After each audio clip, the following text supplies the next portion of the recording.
Papa Didier, ça m'aider, s'il te plaît. Nous voir dans ma vie. Non, non, il y a 7 personnes. Parce que nous faut la famille. On peut parler. Bonjour, papa.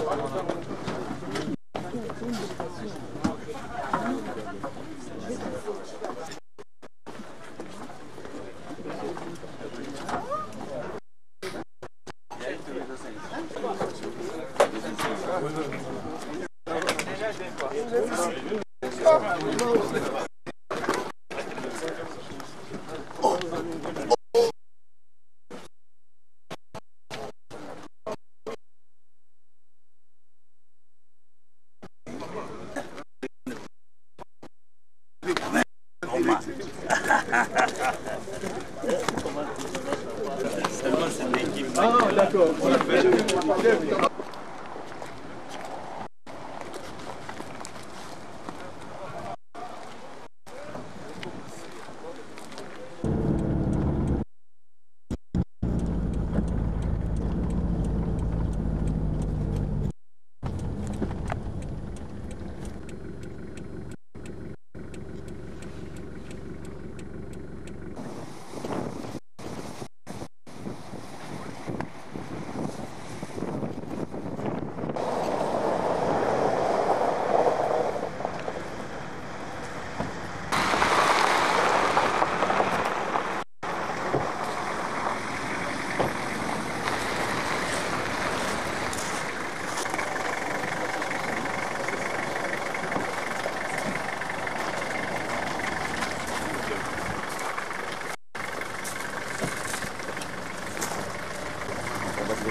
Alors qu'en observant l'arrêt physique de cette machine, il fallait un tableau de commande pour pouvoir arrêter la machine.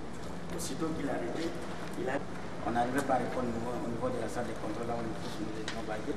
Il a vite couru et pendant ce temps, il y a eu des débris qu'on va assister parce que nous sommes venus même avec les extincteurs pour voir s'il y a du feu qu'on essaie un peu d'arrêter, mais du rotor. Je crois que les analyses beaucoup plus approfondies ont été menées et que leur moto, c'est ce que je peux vous dire. Mais pour l'histoire, il y a les bâtiments de convertisseurs. Alors, la machine aussi, quand il y a un blackout, c'est la conclure vite, mais néanmoins, le programme, quelques codes qui sont en notre possession pourraient éventuellement être. Donc, ici, il y a des alors, les travaux, voilà la dernière des comités techniques et la petite dans le oui, peut-être l'équipe peut se mettre sur place immédiatement pour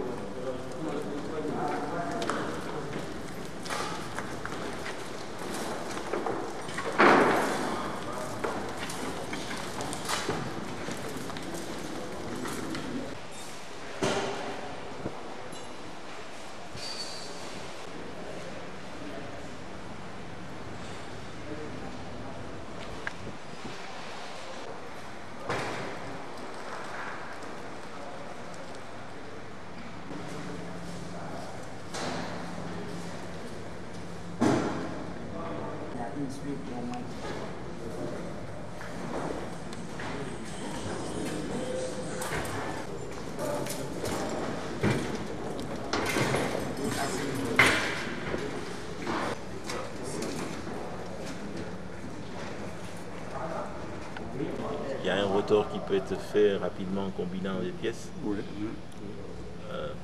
Bon, d'accord.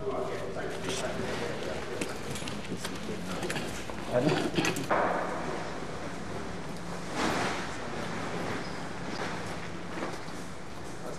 il est avec le manuel de l'inspecteur.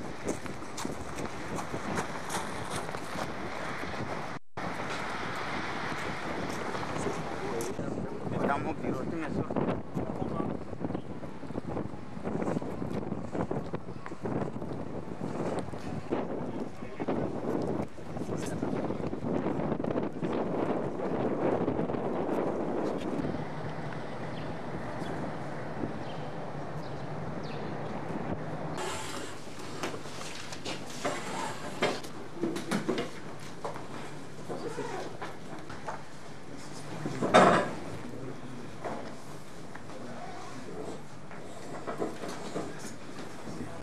Oui, venez au boulot. Venez au boulot. Monsieur Bakou, c'était quoi la cause de ces dégâts? Disons qu'on est en train de terminer, mais au prime abord, ce que nous devons vous dire que le dimanche 22 avril, lors de l'opération de l'arrêt de la transmission pour le test d'isolement, afin de pouvoir préparer la remise en service des convertisseurs 11 qui aura bel et bien lié, sauf glissement, au mois de juin. Ce sont des travaux préliminaires qu'on devrait faire. Nous avons constaté que dans le réseau, il y a eu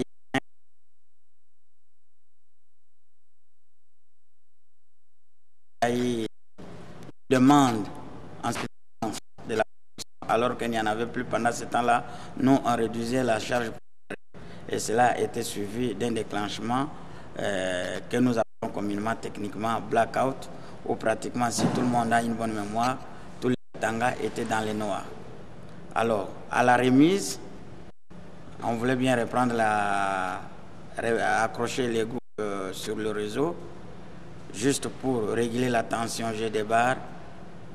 Il y a un bruit anormal qui s'est dégagé dans la machine et l'opérateur qui est venu démarrer automatiquement, il a essayé un peu d'arrêter. Aussitôt qu'il a arrêté, ça n'est suivi des jets de projectiles que vous voyez un peu partout, jusqu'à trouver même la toiture et même à trouver des parts et d'autres. En soi, logiquement parlant, nous sommes en train de supposer que quelques organes mécaniques à l'intérieur de cette machine pourraient éventuellement lâcher avant que prévu, bien sûr, et qui nous avons.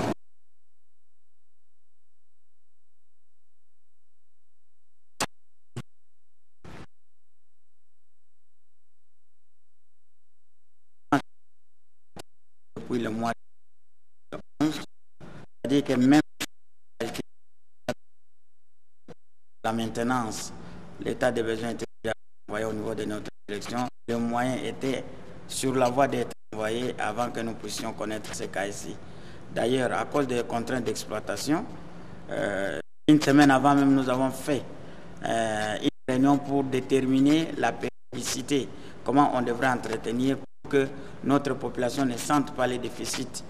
Nous avons arrêté qu'on devait travailler toutes les nuits de 22h à 5h du matin. Ça déjà au niveau local, les dispositions étaient déjà prises pour que nous puissions lancer l'entretien de cette machine. Parlons cette fois-ci des conséquences. Oui, les conséquences sont néfastes. D'abord, la première conséquence que nous devons nous mettre en tête, c'est la réduction de l'injection de Inga, l'énergie qui vient du bas Congo jusqu'au Katanga, sera réduite. En principe, on devra avoir au-delà de 160 MW, tout au plus 180 MW. Cette fois-ci, nous serons limités à 70 MW. Et comme nous serons limités à 70 MW, il y aura maintenant le délestage qui va s'accentuer dans tous les réseaux du Katanga, non pas seulement à Kolwezi, Lubumbashi et Likasi y compris. Non pas seulement aux miniers seulement, même nos abonnés domestiques. Parce que pour l'instant, on est obligé de faire un programme pour demander même à nos clients miniers de faire un effort de réduire leur charge. D'ailleurs, cela sera imposé même par la SNEL à donner à chacun de ce qu'il doit consommer. Combien faut-il pour acheter notre compensateur en remplacement? Oui, c'est difficile à dire, mais l'expérience que j'ai, ce n'est pas moins de 10 millions pour pouvoir réparer cette machine. 10 millions de dollars? Oui, je ne dis pas que c'est ça le prix, mais ce n'est pas moins de 10 millions de dollars pour arriver à remettre cette machine. Est-ce que ce n'est pas la charge des miniers qui pèse un peu trop? Non, ce n'est pas la charge des miniers qui pèse un peu trop, parce que là, nous devons savoir que cette machine, il y a des protections qui sont réglées. Tout est fait près de sorte que quand il régule la tension G de barre pour que les miniers consomment l'énergie que nous sommes en train de produire. Mais les miniers ne peuvent consommer que ce que nous disposons. Mais lorsque nous nous demandons au-delà de ce que nous n'avons pas, eh bien là, il y a des conséquences que nous pouvons subir. Raison pour laquelle il y a une certaine limite quand nous devons donner à nos miniers, disons, la consommation de cette énergie qui est produite par la SNEL. Combien de temps qu'on peut mettre pour arriver à réparer cette machine dès que les moyens sont disponibles? Nous pouvons dire que lorsque tous les moyens sont disponibles, lorsque aussi les contractants, comme le cas de la machine numéro 1, celui qui est pris comme contractant nous a dit c'est au moins dans 26 semaines, à peu près 6 mois qu'on doit réparer. Donc, nos abonnés Katanga, en général, des Kolwezi en particulier, peuvent se mettre en tête que d'ici 6 mois, nous aurons des perturbations énormes dans la fourniture d'énergie électrique. D'où alors, il y aura un accent aigu sur le délestage. Donc nous allons appliquer ce que nous avons dit au début, le délestage intelligent. Aujourd'hui, qui peut avoir pour un jour, demain qui peut avoir pour 2 jours, on va essayer un peu de sélectionner pour que tant que notre population ne soit pas vraiment dans l'obscurité plus totale, mais néanmoins qu'il pose au courant de la semaine. Ça peut être en termes de... Cela dépendra de l'assiette de l'énergie que...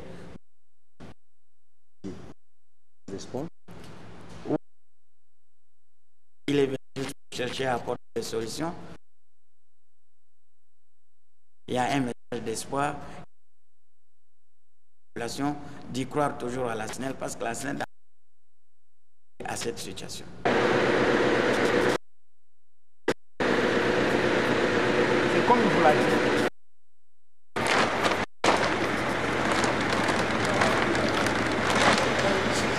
Et à 2400 ampères. L'ancien système avec l'eau refroidie, on sera dans ces circuits-là pour pouvoir refroidir les thyristors et dégager toute élévation de température. Oui, nuire bien sûr au bon fonctionnement. Ce sont ces unités de division de... Je vais faire dans le plan, mais le réduit, je vais pour le 2, et je vais pour le passe pour le...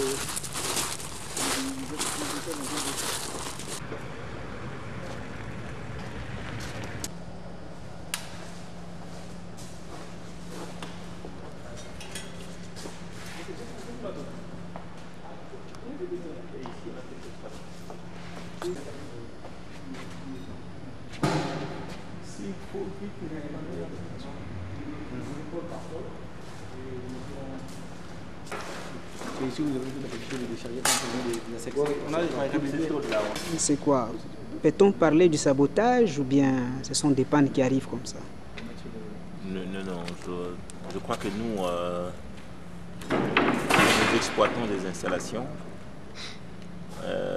La première chose que nous faisons lorsqu'une panne survient, c'est l'analyse pour comprendre la panne et également pour ressortir les mesures correctives. Les pannes que nous subissons, qui malheureusement arrivent à des moments les moins attendus, ces pannes sont d'origine matérielle, c'est-à-dire sont liées à l'âge des installations que nous exploitons. Et également par le taux de surcharge de ces installations. Lorsque, comme ici par exemple, nous sommes dans une salle où vous avez 3 machines qui ont été prévues à l'origine, et lorsqu'il n'y a plus qu'une seule machine qui travaille pendant des années et des années, eh bien, cette machine ayant un âge et les taux également de surcharge étant élevés, eh bien, il y a la probabilité d'avoir des avaries sur une telle installation est très très élevée. Donc nous ne pouvons pas parler aujourd'hui des sabotages, mais il faut plutôt lier ces pannes d'abord à l'âge et également au taux de surcharge. Voilà, c'est ce qu'on peut dire à ces niveaux-là. Votre présence à Kolwezi est aussi une lueur d'espoir pour la population, les clients, haute, basse, même moyenne tension. Quelle solution envisagez-vous pour mettre cette machine en service? Notre présence n'efface pas la présence déjà de SNEL au Katanga. SNEL est présente au Katanga. Nous avons des services compétents avec un personnel qui a le savoir-faire. Notre rôle, c'est de mieux appréhender les choses, de coordonner les décisions et les plans que nous voulons mettre en place. Maintenant, la clientèle de SNEL, aussi bien les industriels que la population, doivent comprendre que SNEL, au plus haut niveau, est très préoccupé. Et il y a des actions que nous allons mener, que nous venons d'arrêter. Et nous espérons, et on n'a pas de choix, on doit arriver à des solutions, et mettre en place des solutions durables. Parce qu'on ne doit pas simplement s'habituer avec des solutions de fortune, mais il faut placer des solutions durables. Ça demande pas moins de 10 millions de dollars pour réhabiliter cette machine. Est-ce que les moyens sont disponibles? Aujourd'hui, on ne parle plus de si les moyens sont disponibles. Aujourd'hui, c'est une obligation. nous n'avons pas l'argent, nous irons vers ceux qui en ont. Et nous avons la chance aujourd'hui que nous avons des miniers, les gros consommateurs d'énergie que nous produisons, qui sont très très ouverts et qui comprennent que nous sommes dans un cas de force majeure et que nous avons vraiment intérêt à souder les coudes. Il y a parmi eux ceux qui ont déjà un terrain des partenariats avec nous et qui ont déjà promis qu'ils allaient nous accompagner pour trouver les ressources nécessaires afin de pouvoir trouver des solutions durables. Et il faut noter ici déjà, pour le souligner, qu'il y a une machine déjà qui était en réparation avec l'appui d'un millier qui finance l'opération. Cette machine, la solution aujourd'hui, c'est nous avons tenu une réunion avec les réparateurs sud-africains pour voir comment réduire les délais de réparation. Donc, nous avons des partenaires miniers qui sont très ouverts. Il y en a qui nous accompagnent déjà et qui ont émis les souhaits, qui ont promis de pouvoir nous soutenir pour trouver toutes les ressources nécessaires afin de mettre en place une solution rapide et durable. Mais parce que cette station est en pleine modernisation aussi, comment vous avez vous-même constaté l'évolution des travaux par rapport au contrat avec l'entrepreneur? Il faut noter ici qu'on a deux projets différents. Il y a le projet financé par la Banque mondiale qu'on appelle les SAPMP. Dans ce cadre de ce projet-là, il y avait déjà un travail qui a démarré, donc la réhabilitation du compensateur numéro 3. Pour ces compensateurs-là, les travaux, selon les plannings, avancent bien et normalement, ces travaux devaient s'achever au mois de septembre. Et nous avons déjà sur place des équipements qui sont arrivés, provenant donc de ce travail-là. En même temps, nous avons les compensateurs numéro 1 qui, lui, fait l'objet d'un contrat que nous avons signé avec un réparateur sud-africain et cela sous le financement d'un minier. Ces travaux-là ont commencé, comme toujours en technique, les travaux commencent par l'expertise, donc l'état des lieux, pour savoir quel est l'état de la machine, que faut-il faire pour pouvoir la réhabiliter. Cette partie-là est pratiquement terminée. Maintenant, ils ont déjà passé commande de tout ce qu'il y a à remplacer, mais ça demande 26 semaines pour que cela se termine, à peu près 6 mois. La réunion avec ces réparateurs aujourd'hui, c'était de voir comment réduire ces délais-là, notamment en jouant sur les transports. Là où il avait prévu un transport maritime, on va plutôt recourir à un transport aérien. Là où il a prévu de travailler à une seule pause, nous avons demandé qu'il prévoie de travailler 24 heures sur 24. Donc, par ces astuces et bien d'autres encore, il y a moyen de réduire ces délais-là à un délai qui pourrait être réaliste. En même temps, également, ce qu'il faut noter, en même temps, il y a d'autres possibilités, c'est de voir la possibilité d'acquérir de nouvelles machines. Donc, globalement, en ce qui concerne les travaux menés par les entrepreneurs, conformément au planning des contrats signés, eh bien, ces travaux avancent normalement. Donc, la première machine qui est réparée par ABB, dans le cadre des SAPMP, projet financé par la Banque mondiale, cette machine devrait être remise en service au mois de septembre. La machine qui est financée par un minier du Katanga et qui est réparée par un atelier sud-africain, les travaux qui vont se faire sur site, eh bien, normalement, le contrat prévoyait 6 mois de travaux. Donc, avec nos pourparlers, on devrait réduire ces délais-là à quelque chose de plus acceptable. Et notez également qu'il y a des recherches. Nous avons pris des contacts avec des fabricants de ce genre de machines pour voir la possibilité de les acquérir ou de les faire fabriquer dans des délais relativement très très courts. La technologie des machines tournantes n'a pas du tout changé. Ici, vous avez des machines, donc il n'y a pas une nouvelle technologie pour ces machines. Maintenant, ce qu'il faut noter, pour gagner en temps, une réparation va aller plus vite qu'une fabrication. Donc là, nous sommes dans la phase de la réhabilitation, c'est la première phase. Mais compte tenu de l'accroissement du transit entre Inga et Kolwezi, il est prévu d'augmenter la capacité de cette salle de machines que vous voyez ici. Cette augmentation se fera par l'ajout de nouvelles machines qui vont arriver. Donc il y aura la réhabilitation d'une part. La réhabilitation, comme vous le savez, c'est une révision, donc c'est une remise à neuf. Et puis en plus, il y aura une extension de cette usine avec de nouvelles machines qui vont arriver. Des solutions durables, ça peut être pour Les solutions durables, c'est ce que nous sommes en train de dire.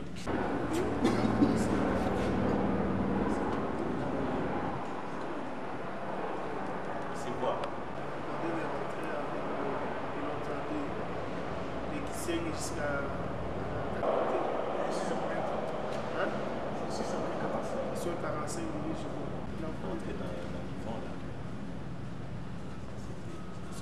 Hélicoptère militaire, et il fallait...